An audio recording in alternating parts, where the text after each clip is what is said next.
안녕하십니까. 하나원 문학관 TV를 진행하는 손흥섭 시인입니다.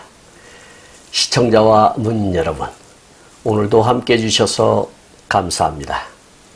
오늘 주제는 예고한 대로 제32화 하나원 시인의 자작시 해설 황토길입니다. 오늘은 시 16번째로 고 하나원 시인의 시 수수야곡에 대하여 하나원 시인의 자작시 해설집 황토길을 바탕으로 살펴보도록 하겠습니다. 먼저 시 수수야곡의 낭송을 진행자의 목소리로 들어보시겠습니다.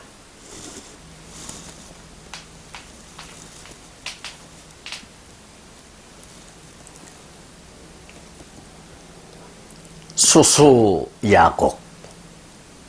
하나원. 잘못 살아온 30살짜리 부끄러운 내 나이를 이제 고쳐 세워본들 무엇하리오만. 이 밤의 정령 잠들 수 없는 것은 입술을 깨물며 피를 뱉으며 무슨 벌이라도 받고 싶어지는 것은 역겨움에 낭비한 젊음도 애탐에 지쳐버린 사랑도 서서 우는 문둥이도 아니올시다. 별을 닮은 내 눈이 위태롭다고 어머니의 편지마다 한때는 꾸중을 받아야 했습니다. 차라리 갈수록 가도 부끄러운 얼굴일진된 한밤중 이 어둠 속에 뉘우침을 묻어버리고 여기 예대로의 풍토를 그리워하면서 무척도 새로 돌아가고 싶은 보람을 뒹굴며 잠들지 못하는 이 밤이 깊어 갑니다.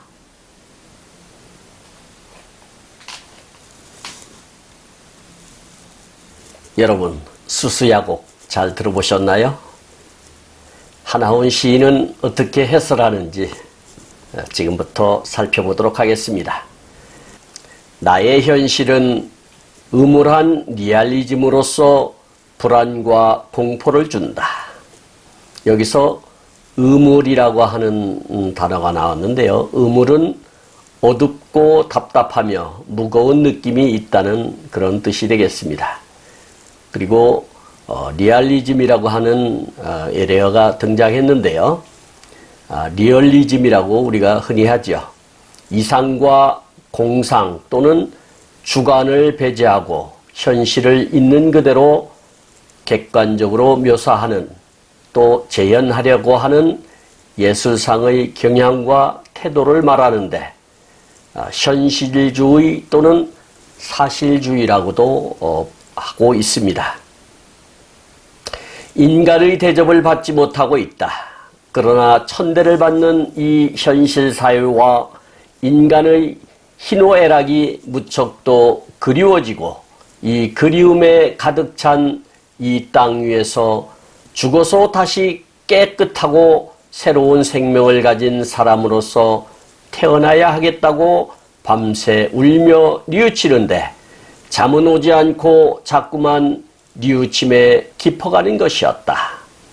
이런 현재의 서러운 고민에서 새롭게 태어나려는 부조리의 요행을 꿈꾸는 매력을 쫓는다. 어느 날인가 빛을 찾을까? 생명의 존엄은 찾아볼 길이 없는 고통에 한밤중이 어둠 속에란 밤의 암흑 속에 비참의 연계를 쫓아 간결하게 해부해보면 이려는 현실의 체념이다. 여기서 체념이라고 하는 것은 품었던 생각이나 기대, 희망 등을 아주 버리고 더 이상 기대하지 않음을 뜻합니다. 이어는 후회와 참회. 여기서 참회라고 하는 것은 참은 산스크리트어에서 카사마의 음역으로서 용서를 청하는 것이며 회는 카사마의 의역으로 후회하는 것을 말하는 것으로 남에게 용서를 청하는 것입니다. 그러므로 과거로부터 지어온 잘못은 물론 현재 생활하고 있는 가운데 지은 모든 잘못과 허물을 뉘우치고 또다시 잘못을 저지르지 않겠다고 부처님 앞에 맹세하는 것을 참회라고 합니다. 사면은 현상 노출을 이야기한 것인데요. 여기서 현상 노출이라고 하는 것은 현상이 드러나는 것을 이야기합니다. 다음에 사연은 어린 날의 화려한 자화상으로 함축시킬 수 있겠습니다. 여기서 자화상이라고 하는 것은 그리는 화사와 그려지는 대상 인물이 동일인인 경우를 초상화라고 하는데 흔히 화가나 시인들이 자화상이라는 시 제목으로 많이 표현을 하고 있습니다. 오연은 현실의 암흑상을 그렸는데요. 이 암흑상이라고 하는 것은 암울하던 시기의 자화상을 뜻하는 것으로 이해하시면 좋을 것 같습니다. 시 유견은 미래의 갱생을 표현한 것입니다. 갱생과 부활을 표현한 것인데 여기서 갱생이라고 하는 것은 생활 태도나 정신이 본래의 바람직한 상태로 되돌아감을 뜻한 것이고 부활이라고 하는 것은 쇠퇴한 것이나 없어진 것이 다시 성하게 일어남을 뜻하는 것입니다. 잘못 살아온 30살짜리 부끄러운 내 나이를 이제 고쳐 세어본들 무엇하리요. 1년에 이렇게 노래를 했는데요. 30년을 잘못 살아왔다. 이제 새삼스럽게 되풀이 생각해봤댔자 무슨 소용이 있겠나. 그러나 나도 사람인지라 가지가지 꿈이 어찌 없겠는가. 아직도 30살 젊은 청춘의 꿈은 자꾸만 가슴에 치솟는 것을 그저 다시 한번 태어났으면 하고 발버둥 치는 가슴에 무척도 새로 도단하고 싶던 보람을 뒹굴며 하나의 인생은 나 하나밖에는 없지 않은가. 이대로 문둥이로서 죽어지는 서러움은 정말이지 한번 성한 몸이 되어 남과 같이 살아봤으면 얼마나 좋으랴. 정말이지 한번 성한 몸이 되었으면 이대로의 문둥이로서 죽기는 싫다라고 하나운 시인은 노래하고 있습니다. 여러분 잘 들어보셨습니까? 오늘 시 제목이 수수야곡인데요. 혹 무슨 뜻인지 알겠습니까? 수수라고 하는 것은 근심 숫자 2개로 이루어졌는데 근심에 근심을 더하니 얼마나 큰 근심이겠습니까? 그리고 야곡이라고 하는 것은 밤야자에 구불곡자를 써서 밤에 연인의 집 창가에서 부르거나 연주하던 노래를 뜻하는데 서양식 표현으로 말하자면 세레나데라고 하지요. 그러니까 문둥이의 근심 어린 신세 한탄이라고 하면 적절한 표현이 될까 싶습니다. 하나훈 시인의 자신에 대한 절규로 보시면 될 듯 싶습니다. 그러면 1977년 발행된 하나훈 시감상을 지은 박거영 시인은 수수야곡을 어떻게 해설하였는지 알아보도록 하겠습니다.